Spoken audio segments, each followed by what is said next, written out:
Assalamualaikum warahmatullahi wabarakatuh. Perkenalkan, nama saya Nabila Nisa Permatasari dari Prodi S1 Kebidanan Fakultas Keperawatan dan Kebidanan Universitas Nahdlatul Ulama Surabaya. Adanya video kali ini untuk memenuhi tugas fisika kesehatan dan biokimia dalam praktik kebidanan.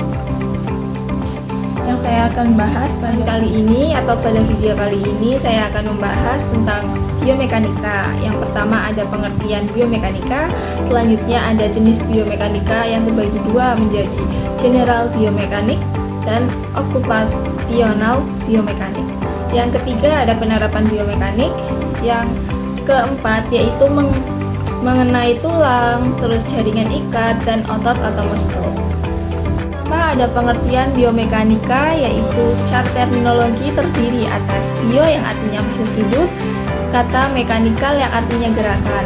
Biomekanikal adalah ilmu yang mempelajari gerakan pada makhluk hidup, di mana dalam biomekanika hanya mempelajari gerakan pada manusia. Selanjutnya ada pengertian biomekanik secara umum atau luas, adalah ilmu yang mempelajari gerakan pada manusia yang dipengaruhi oleh sistem anatomi, fisiologi, psikologis, mekanis, dan sosial kultural. Yang selanjutnya pengertian biomekanik secara sempit adalah ilmu yang mempelajari gerakan pada manusia. Yang ada pengertian biomekanik secara ilmiah adalah ilmu yang mempelajari cara menentukan gerak, perubahan, dan beban mekanik pada otot, tulang, dan sendi dari tubuh manusia.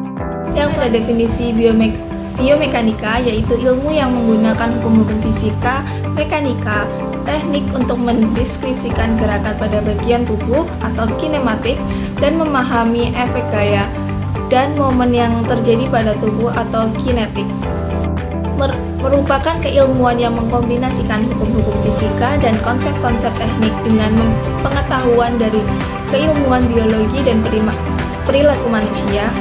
Yang selanjutnya ada meneliti aspek dan berhubungan dengan daya tahan tubuh terhadap beban mekanik, gerak, meliputi kecepatan, kekuatan, ketelitian, dan lain-lain.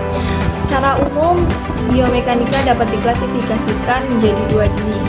Yang pertama ada general biomekanik, yang kedua ada okupasional biomekanik. Pertama ada general biomekanik, adalah bagian dari biomekanik yang berbicara mengenai konsep-konsep dasar yang mempengaruhi tubuh organik manusia baik dalam keadaan diam ataupun dalam keadaan bergerak. General biomekanik dapat diklasifikasikan menjadi dua, yaitu biostatik dan biodinamik. Selanjutnya ada biostatik, adalah bagian dari biomekanika secara umum yang hanya mempelajari tubuh pada posisi diam. Sedangkan biodinamik adalah bagian dari biomekanik secara umum yang berkaitan dengan gambaran gerakan-gerakan tubuh tanpa mempertimbangkan gaya yang terjadi dan gerakan yang disebabkan oleh gaya yang bekerja dalam tubuh. Sedangkan okupasional biomekanik adalah bagian dari biomekanika terapan yang mempelajari interaksi fisik antara pekerja dengan mesin, material, dan peralatan dengan tujuan untuk meminimalkan kelelahan pada sistem kerangka otot agar produktivitas kerja dapat meningkat. Analisa gerakan tangan manusia secara general biomekanik umumnya dapat digunakan dengan banyak metode, baik yang menggunakan bagian metode mekanika seperti Newton, metode Kent, atau metode Large dan Hamilton. F.H.M. Arif menyatakan bahwa umumnya pada menganalisa pergerakan lengan manusia dapat digunakan dua metode, yaitu metode Lange dan metode Kent, yang mana kedua metode tersebut memiliki bentuk persamaan gerakan yang cukup untuk menggambarkan pergerakan biodinamik dari sistem. Pada paper ini akan dipilih metode dalam menganalisa bentuk pergerakan biostatik dan biodinamik, dan dengan sedikit analisa menggunakan metode Kent dari sistem mekanis pada gerakan tangan yang meliputi gerakan dari bahu hingga siku atau shoulder elbow, dan dari siku hingga pergelangan tangan atau elbow wrist, dalam dua dimensi pada pergerakan tangan vertikal dan horizontal untuk mendapatkan informasi gerakan ayunan tangan saat melakukan standing smash. Itu adalah merupakan contoh dari penerapan biomekanika.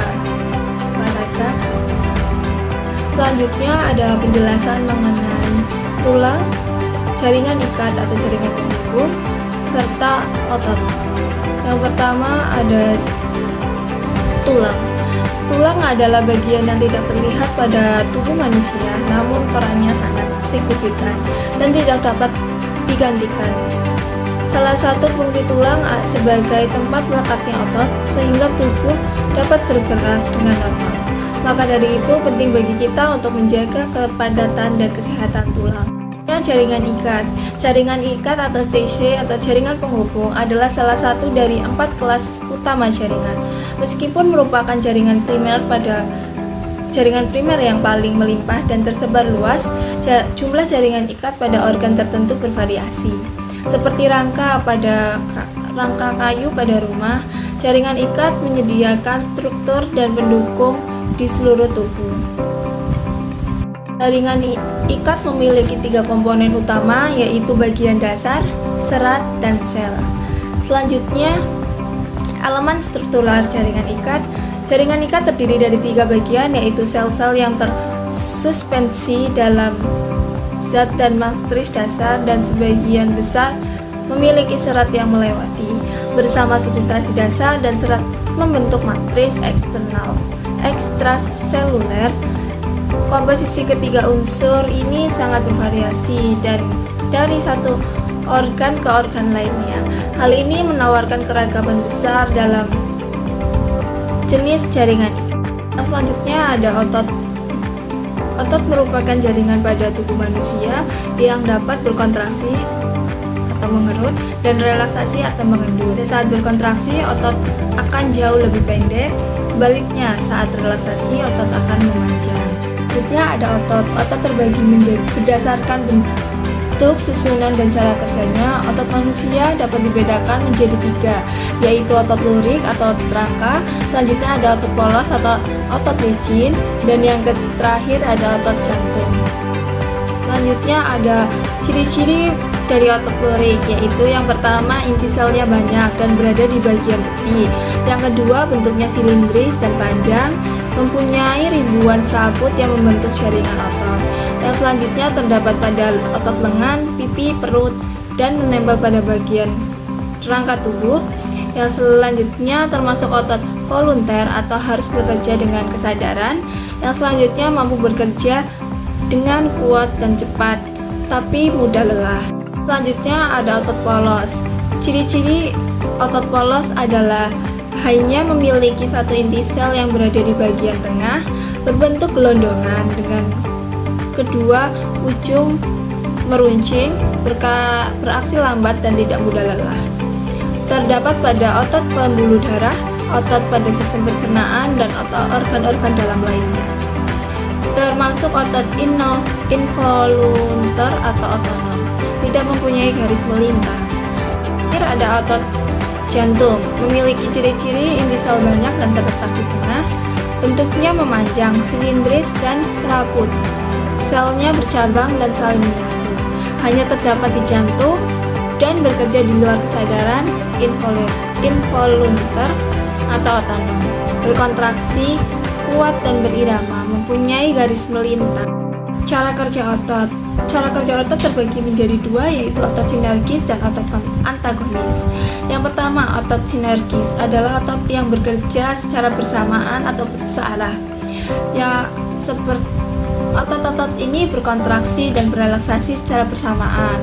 Saat satu otot berkontraksi, otot lain akan berkontraksi. Dan sebaliknya, saat otot lain berelaksasi, otot lain pun akan ikut relaksasi. Yang kedua ada otot antagonis.